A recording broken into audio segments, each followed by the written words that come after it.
અલ્યા હું એનાથી કંટાળી ગયો. ઊંધા ઊંધા રોજ કામ કરે ને. બકડ્યા તું કાક એવો વિચાર. હું એને રજા આપી દઉં ને એને ખબર ન પડવી જોઈએ. તો કાક વિચારું જો ને. જો મારો માણસ વયો જાય ને તો હું તને સિંપક ખવડાવીશ બસ.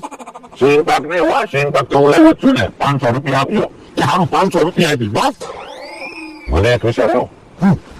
એ હું એક બાજુ જઈને તમારામાં ફોન કરીશ અને હું એમ કહીશ કે અર્જુન કાકા બોલું એટલે તમારે તમારા માણસને ફોન આપવાનો. પછી હું બધું સંભાળી લઈશ. એ વાંધો નહીં. આમ આવે કઈ બોલતા નહીં કરી એવો જો કપડા ધોઈ આવ્યો અને એ વાડીએથી જાય ને એટલે ખોટું ખોટું રોવા માંડ્યો. એને એમ લાગવું જોઈએ કે થોડા દાદા બહુ દુઃખી છે. એ વાંધો નહીં. તો હું એક બાજુ ગયો જાઉં અને હમણાં તમારા ફોનમાં ફોન કરું. એવો એવું બોલો હવે. હું રસોઈ બનાવી છે.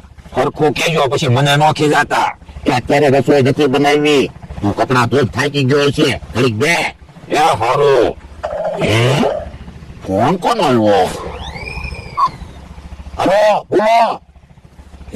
એ તારા અર્જુન કાકાનો ફોન છે. એ બોલો બોલો અર્જુન કાકા. હવે ભોળા કાકાની વાડીએ કામ નથી કરવાનું. અહીંયા આપણે જમીન વેચાણી ને પૈસા આવ્યા છે. પૈસા કોણ વાપરશે? એ હારું યો હું મારા શેઠને વાત કરું. એલા હું તારા અર્જુન કાકાએ કીધું.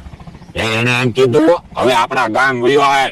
જમીનના બહુ પૈસા આવ્યા. હવે ઈ કે ન્યા કામ નથી કરવું. તો તે હું વિચાર્યું.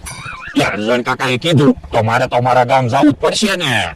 પણ અહીંયા તો વયો જાય ને તો પછી મને નહીં ગમે. એ વાત હાચી. મને તમારા વગર નહીં ગમે પણ અર્જુન કાકાએ કીધું એટલે મારે જવું જ પડશે. આ ઈ હસું. તો જો હું થેલા તૈયાર કરું. એ હારું. મારા માણસને કાંઈ ખબર ન પડી. અવાજે ન ઓળખી ગયો. સ્ટેશનમાં બસ પડી હોય તો હારું.